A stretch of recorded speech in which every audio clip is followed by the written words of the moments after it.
Hello दोस्तों, आशा करता हूँ आप सब स्वस्थ और मस्त होंगे। दोस्तों, एक अच्छी अपडेट आई है सेबी की तरफ से। दोस्तों, मैं कई बार आप लोगों को बताया हूँ कि अगर आपका पैसा म्यूचुअल फंड में है तो आप सारी टेंशन भूल जाइए। अपना पूरा दिमाग आप इसमें लगाइए कि आपको पैसा कैसे भी करके ज़्यादा कैसे इन्वेस्टमेंट करना, किस फंड में आपको इन्वेस्ट करना, उस पर ध्यान लगाना। ना कि आपको ये सोचना है कि हमारा पैसा म्यूचुअल फंड में ख़त्म हो जाएगा, क्योंकि आप जिस भी प्लेटफॉर्म से म्यूचुअल फंड में पैसा डालेंगे वो पैसा उसके पास होता ही नहीं। पैसा तो सरकार के पास होता है। तो चाहे कोई प्लेटफॉर्म आए और चाहे जाए, चाहे बंद हो जाए, आपके पास आपका मोबाइल नंबर है, ईमेल आईडी है, आपका पैन कार्ड है, आपका फोलियो नंबर है, आप उसको कहीं से भी निकाल सकते, किसी भी एमसी की वेबसाइट में जा करके, एमएफ सेंट्रल में जा करके। आपका पैसा कहीं नहीं जाने वाला। तो बिल्कुल निश्चिंत होकर के म्यूचुअल फंड में इन्वेस्टमेंट करिए। जैसा कि मैंने कई बार बताया कि लगातार भारत को बड़ी से बड़ी अपॉर्चुनिटी मिलती जा रही है। अब दोस्तों, अगर संडे को भारत और यूएस की जो ट्रेड डील है ये हो जाती है तो भारत के मार्केट के लिए बहुत बड़ा मार्केट मिल जाएगा, जिसके बारे में हमने कल के ही वीडियो में आपको अपडेट दिया था। दोस्तों, साथ ही सेबी ने एक यूएस बेस्ड कंपनी थी स्ट्रीट जेन करके, इसको भी बैन कर दिया है, इसके अकाउंट को फ्रीज कर दिया है। ये लोग क्या करते थे, मार्केट को मैनिपुलेट करने का कोशिश करते थे। अब दोस्तों, भारत का दबदबा पूरी दुनिया में फैल रहा है, तो दोस्तों भारतीय कंपनियां भी फैल रही हैं। दोस्तों, सबसे ज़्यादा देखिए, अमेरिका और यूरोप के लिए अभी भी उनकी पिछड़ी हुई मानसिकता है, क्योंकि आज से लगभग 80 साल पहले मान लीजिए हमारा देश आज़ाद हुआ, मोटा मोटा मान लेते हैं, तो उनको लगता है कि इंडिया आज भी पिछड़ा हुआ देश है। उनको पता ही नहीं कि भारत ने दुनिया का सबसे ऊंचा रेल ब्रिज, चेनाब ब्रिज बना दिया है। क्या क्या भारत में हो रहा है अभी उनको पता ही नहीं। दुनिया की सबसे ऊंची टनल बना दिया है। तो दोस्तों, टेक्नोलॉजी के मामले में इंडिया बहुत आगे तेजी से निकल रहा है। तो वो लोग तो दोस्तों, उनकी मानसिकता अभी भी है। हमारे देश के प्रधानमंत्री, विदेश मंत्री कई बार बोल चुके हैं कि उन पश्चिमी देशों को मानसिकता से बाहर आना पड़ेगा। लेकिन दोस्तों, भारत की इस बढ़ती हुई ताकत को जितने भी अफ्रीका में देश हैं, सभी लोग बखूबी भारत को पहचानते हैं और भारत की टेक्नोलॉजी के बड़े आराम से अपना रहे हैं। दोस्तों, भारत का एक्सपोर्ट अफ्रीकन कंट्री में, अभी आपने हाल ही में देखा होगा कि हमारे देश के प्रधानमंत्री मोदी जी अफ्रीका के ही एक देश घाना में गए थे। दोस्तों, अफ्रीकन कंट्रीज भारत का चाहे फार्मास्यूटिकल वाला प्रोडक्ट हो, दबा के खरीद रहे हैं, आयरन स्टील खरीद रहे हैं, मशीनरी खरीद रहे हैं, प्लास्टिक से निर्मित प्रोडक्ट खरीद रहे हैं, दोस्तों शुगर प्रोडक्ट खरीद रहे हैं। तो दोस्तों, बहुत कुछ अफ्रीकन देश यानी भारत के लिए बहुत बड़ा ही मार्केट है, क्योंकि दोस्तों लंबे समय तक अफ्रीका पूरा पिछड़ा हुआ था। अब जैसे जैसे रिकवर करना शुरू, ऐसा समझ लीजिए अभी भी वो लोग भारत से यानी 30-40 साल पीछे ही हैं। यानी जो भारत ने उपलब्धि हासिल कर ली है वो उपलब्धि अफ्रीका के बहुत सारे देश अभी हासिल नहीं किए हैं। तो वो सब कुछ उनको भारत प्रोवाइड कर रहा है। अब वो लोग भारत की टेक्नोलॉजी, भारत के साथ जिस भी अफ्रीका देश में भारतीय के प्रधानमंत्री जाते हैं, या तो हमारे वो लोग अपना हाईएस्ट सिविलियन अवार्ड पकड़ा देते हैं। तो दोस्तों, ये भारत की बढ़ती हुई प्रभुत्व ही है। तो जब यहाँ की कंपनियां ग्रो कर रही हैं तो पूरा हिंदुस्तान ग्रो कर रहा है। दोस्तों, आप अगर अफ्रीका में जाएंगे तो वहाँ के गांव या शहर में अगर आप देखेंगे तो इंडियन ट्रैक्टर मिल जाएंगे, इंडियन गाड़ियाँ मिल जाएंगे, इंडियन जो यहाँ पे सारी बड़ी बड़ी कंपनियां, आपको लगेगा ही नहीं बहुत सारे भारतीयों का बिजनेस फैला हुआ अफ्रीका में। तो दोस्तों, भारत के लिए पूरी दुनिया मार्केट फैलता जा रहा है। अभी एक आपको घटना बताऊंगा कि अमेरिका और यूके की किस प्रकार बेइज्जती हो गई इंडिया में। क्योंकि दोस्तों, चलिए अभी बताया देता हूँ, फिर आगे आपको बताता हूँ कि आपको फंड कैसे सेलेक्ट करना है। तो प्लीज़ यार दोस्तों, अगर आप वीडियो देखते हैं, हमारा रेगुलर में वीडियो बनाता हूँ, तो वीडियो लाइक किया कीजिए। और आपका कोई प्रश्न है तो आप कमेंट में पूछ सकते हैं। म्यूचुअल फंड में अगर आप इन्वेस्टेड हैं या इन्वेस्ट करने के बारे में सोच रहे हैं, क्योंकि बहुत सारे लोग हमसे पूछ रहे हैं सर लमसम करें कि ना करें, मार्केट तो गिरा तो अपने हाई पे पहुंचने वाला। तो देखिए, अगर आप कोई 5-10 करोड़ तो लमसम कर नहीं रहे हैं, अगर आप 1-2 लाख 4 लाख तब लमसम कर रहे हैं 10 लाख के अंदर, तो लमसम कर दीजिए। बशर्ते उसको आपको 10 से 15 साल देना है। स्मॉल कैप, मिड कैप और लार्ज कैप में अपनी उम्र के हिसाब से कर दीजिए। आपकी उम्र 30 से 35 साल के आसपास है तो 50-60% स्मॉल कैप में, फिर 30-40% उसमें मिड कैप में और 10 से 15% उसमें। बाकी मैं आपको बता रहा हूँ कि आपको एक पोर्टफोलियो बनाना कैसे है। तो पहले वो इंटरेस्टिंग कहानी सुन लेते हैं, जो कि अमेरिका और यूके की बेइज्जती हो गई इंडिया। देखिए, अमेरिका टेक्नोलॉजी, मैंने बताया ना कि इनकी मानसिकता भी वही है। भारत लगातार टेक्नोलॉजी आगे जाता जा रहा है। दोस्तों, बहुत सारे अफ्रीकी देश भारत से डिफेंस इक्विपमेंट खरीदना चाहते हैं, क्योंकि दोस्तों अब खरीदने की शुरुआत भी कर चुके हैं। अभी भारत पाकिस्तान में कि ये जो ऑपरेशन सिंदूर हुआ था इसमें दोस्तों भारतीय हथियारों का एकदम दबदबा रहा। तो जो F-35 जो अमेरिका का 5वीं जनरेशन का लड़ाकू विमान है दोस्तों, उन्हें अपने जितने भी संगी साथी वाले देश है सबको दे रखा है, बाकी को देता नहीं है ना। जैसे यूके को दिया है, कनाडा को दिया है, बाकी इटली उटली जो उसके पिछलग्गू देश है, अमेरिका ने उन सबको पकड़ा रखा है। तो दोस्तों यूके से वही अमेरिका का F-35B इंडिया के पास आ रहा था। भारत के जो रडार ने है उसको कैप्चर कर लिया था, चाहता शूट डाउन कर देता, लेकिन उसमें कुछ वो इंडिया से परमिशन लिया। अब वही जो फाइटर जेट है भारत में वो नेवल एक्सरसाइज में आया हुआ था। अब दोस्तों नेवल एक्सरसाइज में आया था, बिना कुछ किए ही खराब हो गया। और भारत के केरल के एक तट पे जहाँ पे एक्सरसाइज, वहाँ पे खड़ा 20 दिन से खड़ा है। अब एक बात सोचिए, एक्सरसाइज में जो भी चीज़ लेने भाग लेने जाते हैं, आप ऐसे समझिए कोई अगर प्रतियोगिता में बंदा जाता है तो वेल टैलेंटेड होता है। जैसे मान लीजिए इंडिया का कोई व्यक्ति मान लीजिए रेसर है तो वो अपने आप में दमखम रखता तब न गया वहाँ पे, उसका परफॉर्मेंस अगर फिर तो यही मान लिया जाए कि ये सबको जब वहाँ पछाड़ गया तो यहाँ क्या हो गया। तो दोस्तों वो 20 दिन से खड़ा हुआ है, अब वो उड़ ही नहीं पा रहा है, पता नहीं इसमें क्या खराबी आ गई है। 40 इंजीनियर अमेरिका के आए कि पूरी दुनिया को पता न चल जाए कि अमेरिका 35 इस प्रकार कंडीशन बिना कुछ किए 40 इंजीनियर आके बनाए, हार मान लिए। अब क्या होगा, अमेरिका से एक बड़ा जहाज आएगा मालवाहक, उसको तोड़ ताड़ के उसमें भरा जाएगा और ले जाएगा।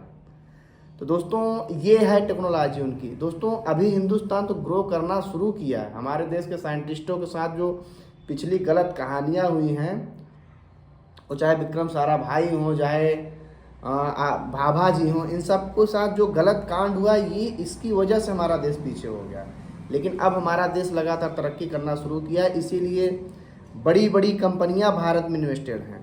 इसीलिए मैं आप लोग को बोलता हूं कि जो आने वाला 20 से 22 साल का टाइम है, भारत के लिए एकदम एकदम समझ लिए रॉकेट की तरह ऊपर जाएगा। तो आप अगर लमसम भी करना चाहते सोचिए मत, आप शुरुआत कर दीजिए। SIP कर रहे हैं तो बहुत अच्छा है, आप अपनी इनकम बढ़ाने के बारे में सोचिए। ये मत सोचिए कि मेरा पैसा स्कैम हो जाएगा। सेबी का कड़ा शिकंजा है, जो भी दाएं बाएं 3-5 करता है उसको ठिकाने लगा दिया जाता है। तो दोस्तों ये है हमारे देश का दबदबा। तो अफ्रीका में बड़ा मार्केट मिल रहा है, और अमेरिका में भी अगर भारत के साथ अगर वो डील नहीं करेगा ना, तो जो भी वहाँ दुनिया भर के सामान है वो फिर अगर वो खुद बनाएंगे तो उनको बहुत ज़्यादा नुकसान हो जाएगा। तो उसको ट्रेड डील करनी पड़ेगी। कल हमने पहले बता दिया था, भारत ने अपने आवश्यकता वाली चीज़ों को डील से पहले ही बाहर कर लिया। भैया इस पर हम डील के बारे में कंप्रोमाइज़ नहीं करेंगे। अब दोस्तों भारत का डिफेंस हथियार, अफ्रीकी सारे इतने सारे देश आपस में लड़ते झगड़ते रहते हैं, इनको खरीदना है तो भारत का हथियार ही दबा के खरीदेंगे। अब दोस्तों इन अफ्रीकन देशों को भारत पे भरोसा क्यों, क्योंकि भारत हमेशा इनका UN पे ये बात जो भी नहीं बोल पाते इनकी तरफ से भारत अपना पक्ष रखता है। भारत यानी साउथ एशिया का लीडर है और लीडर था यानी लीडर रहेगा। अब देखिए इसका फ़ायदा भारत को क्या होगा। भारत का मार्केट बहुत ही तेज़ी से एक्सपेंड करेगा, हमारी कंपनियों को भर भर के आर्डर मिलेंगे, अपने यहाँ आर्डर मिलेगा, एक्सपोर्ट करेंगे। उसके बाद दोस्तों अब अफ्रीकी देशों को डर इस बात का, चीन जो करता था वो भारत नहीं करता। चीन क्या करता, अपने डेप ट्रैप में फंसा लेगा, फिर उससे जबरन ये करो वो करो, इस ये हमारे 100 साल के लिए, ये हमारे लिए 100 साल के लिए, जो उसने श्रीलंका के साथ किया पूरी दुनिया ने इसको देखा है। तो दोस्तों अब आपको थोड़ा गर्व महसूस होना चाहिए अपने देश के बारे में और अपने इंडियन स्टॉक मार्केट के बारे में। अब पिछला इतिहास उठाकर देख लीजिए, जो मार्केट 50 साल में रिकवर किया होगा वो अभी भी 15 से 20 साल में उतना रिकवर किया है। कहाँ 50 साल, कहाँ 10 से 15 साल। अब जो पूरा पीछे छोड़ दीजिए, आगे का सिर्फ जो 15 साल है ये पूरा रिकॉर्ड बनाएगा। तो आपको क्या करना है, चलिए मैं आपको एक बेस्ट पोर्टफोलियो कैसे बनाएंगे इसके बारे में थोड़ा सा आपको गाइड कर देता हूं। हालांकि मैं सेबी रजिस्टर्ड नहीं हूं, मैं आपको नहीं बता रहा हूं कि आपको इसी फंड में जाके लगाना है। मैं बस आपको बता रहा हूं कि आप ऐसा एक पोर्टफोलियो बनाइए जिसमें आपका रिस्क मिनिमाइज हो जाए। अब इसके लिए आप क्या करेंगे भाई, हर इंसान कमाता है तो यार अभी तक वीडियो लाइक नहीं, वीडियो लाइक कर दीजिए, चैनल सब्सक्राइब कर लीजिए। अपना प्रश्न जो भी डाउट है जरूर पूछिएगा। आप मेरे किसी वीडियो में जाके देखिए, जो भी भाई बंधु लोग हमें प्यार सपोर्ट करते हैं, कमेंट करते हैं, मैं उनके कमेंट का रिप्लाई पर्सनली खुद ही देता हूं। और अगर उनका कमेंट अच्छा होता है तो उस टॉपिक पे वीडियो भी बनाता हूं। अब कि मैं कई बार बोलता हूं कि अगर आपको म्यूचुअल फंड में आना है तो 10 साल से नीचे का फिर मत सोचिए। अगर 10 साल से नीचे का आप सोच रहे हैं तो फिर हाइब्रिड और डेप्ट फंड में डालिए, वहीं आपका पैसा सेफ रहेगा। लेकिन अगर आप 10 साल 15 साल 20 साल कम से कम 15 से 20 साल का सोचिए तो आपको सबसे ज़्यादा पैसा मिलेगा इक्विटी के म्यूचुअल फंड में। सबसे ज़्यादा अगर आपको पैसा बनाना है तो 3 जगह मिलेगा। पहला तो मिलेगा क्रिप्टो में। क्रिप्टो की नॉलेज नहीं, क्योंकि क्रिप्टो कोई रेगुलेट नहीं करता, वो पंप डंप होगा, पता नहीं क्या हो जाएगा। क्योंकि अगर क्रिप्टो कोई रेगुलेटरी अथॉरिटी आ जाता है, क्रिप्टो का म्यूचुअल फंड आ जाता, तो हम खुद ही आप लोगों को बताएंगे। अब तक ऐसा कुछ हुआ नहीं, तो मैं तो क्रिप्टो से बिल्कुल दूर रहता हूँ और मैं किसी को कहता भी नहीं क्रिप्टो में लगा। बहुत सारे लोग इस समय बताते हैं कि इस क्रिप्टो को मान्यता मिल गई, हाई मिल गया, हाई मिल गया। वो लोग हैं जो लोग पैसा बना के बैठ चुके हैं क्रिप्टो में, वही लोग ज़्यादातर लोगों को ला रहे हैं कि ये लोग लाएं, हम लोग प्रॉफिट बना के निकलें। तो वहाँ से आपको दूर रहना है। क्रिप्टो के बाद सेकंड नंबर पर सबसे ज़्यादा पैसा बनता है स्टॉक मार्केट में। स्टॉक मार्केट के लिए भी मैं नहीं कह रहा कि आप फला कंपनी ढका कंपनी में जाके लगाओ, है ना, तो ये मैं नहीं कर रहा हूँ। मैं या तो उसके लिए आपको ट्रेडिंग आनी चाहिए, तो फिर आप बहुत सारे लोग ट्रेडिंग सिखाते हैं, ट्रेडिंग सीख लीजिए। फिर ट्रेडिंग के लिए अच्छा खासा अमाउंट होना चाहिए और आपके पास पर्याप्त समय और मेंटल प्रेशर अगर आप झेल सकते हो, ट्रेडिंग में जाइए। म्यूचुअल फंड क्या है? म्यूचुअल फंड में बहुत सारे ट्रेडिंग को जो समझते हैं, जो मार्केट को समझते हैं, उन लोगों ने मिल करके फंड बनाया हुआ। वो लोग कहते हैं कि आप ट्रेडिंग कर नहीं पाएंगे तो आप अपना पैसा हमको दीजिए, हम आपको रिटर्न बना के देंगे। तो वही है म्यूचुअल फंड। अब म्यूचुअल फंड में कई प्रकार की कैटेगरियाँ हैं, क्योंकि म्यूचुअल फंड कंपनी को अपना बिजनेस करना है। लेकिन सबसे ज़्यादा आप क्रिप्टो छोड़ दीजिए और स्टॉक्स, पर्सनल स्टॉक्स छोड़ दीजिए। भाई अगर आप 4 स्टॉक आपके ऊपर गए, 4 स्टॉक घुस गए, तो आपका एवरेज तो वही हो गया ना। तो आपको म्यूचुअल फंड में क्या है कि आपको कंसिस्टेंस रिटर्न मिलता रहेगा। आपका फंड मैनेजर, तो आपको क्या करना है, इक्विटी के म्यूचुअल फंड में आना, वो भी large cap, small cap, mid cap 3 में लेना। क्योंकि आप फंड भी बहुत सारे, वैल्यू फंड है, डिस्कवरी फंड है, शॉर्ट टर्म फंड है, उसके बाद में लिक्विड फंड, बहुत सारे फंड हैं। तो मैं आपको बता रहा हूँ कि आपका पोर्टफोलियो बैलेंस कैसे रहेगा। भाई आप जो भी आप काम कर रहे हैं, तो आपको कभी भी पैसा हो सकता है। मान लीजिए आपका हेल्थ इंश्योरेंस है तो ठीक है, नहीं भी है तो कोई दिक्कत नहीं, क्योंकि म्यूचुअल फंड में भी अब इस टाइप की कैटेगरी आ गई कि आप कभी भी पैसा निकाल सकते हैं। और हिंदुस्तान में पैसे से सब कुछ हो जाता है ना। आप अगर उसका प्रीमियम दे रहे हैं हेल्थ इंश्योरेंस का तो अच्छी बात है, लेकिन उनके प्रीमियम इतने महंगे होते हैं कि लोग उतने 4-5-10 हज़ार के लोग SIP करने के बारे में सोचते हैं। अब 2,000-3,000 की प्रीमियम कौन भरेगा? वो बड़े लोगों के लिए है। लेकिन अगर आप नहीं किए हैं तो बहुत अच्छा, नहीं किए हैं तो भी कोई दिक्कत नहीं है।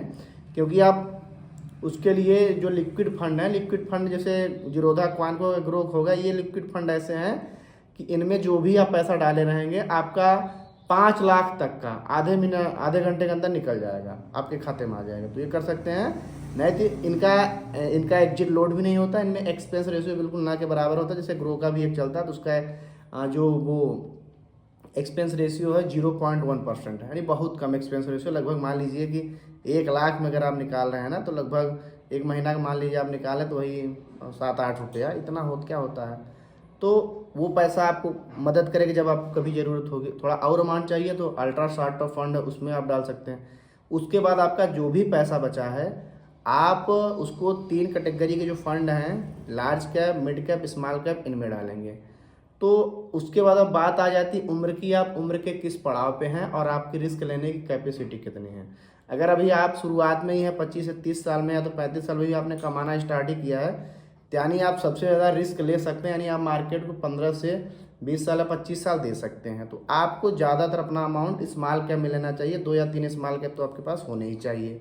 उसमें आप 50-60% अमाउंट डाल सकते हैं। मान लीजिए जैसे 10,000 के SIP कर रहे हैं, तो 5 से 6,000 रुपये आप स्मॉल कैप में डालिए। 3 है तो सब में बराबर बांट दीजिए। उसके बाद आपके पास एक मिड कैप होना चाहिए, एक लार्ज कैप होना चाहिए। लार्ज कैप में आपको 10 से 15% डालना है। ये सभी फंड मैं आपको क्यों बता रहा हूँ, क्योंकि अगर आप ऐसा करेंगे तो हिंदुस्तान में टॉप 100 कंपनियाँ, उसके बाद टॉप 150 कंपनियाँ, उसके बाद बाकी सभी स्मॉल कैप कंपनियाँ, तो आपको उसका फ़ायदा मिलता रहेगा। और आपने जो शॉर्ट टर्म फंड और लिक्विड फंड में कुछ पैसा रखा, जब आपको ज़रूरत पड़ेगी तो आप उसको निकाल सकते हैं। उसके बाद आपको अपनी पैसिव इनकम बढ़ाते जाना है। कैसे ज़्यादा कमाएं उसके बारे में सोचना है। इन्वेस्टमेंट कैसे ज़्यादा बढ़ाएं उसके बारे में सोचना है। उसके बाद आपके सारे जितने भी हैं, अभी आप पैसा बचा लेंगे तो आपको बाद में पैसा बचा लेगा, आपकी सारी मनोकामनाएं, सारी इच्छाएँ पूरी कर देगा। तो इतना कर रहे हैं तो बहुत ही बढ़िया है। आपका कोई प्रश्न है तो आप पूछ सकते हैं। मिलेंगे आपसे अगली वीडियो में, तब तक के लिए जय।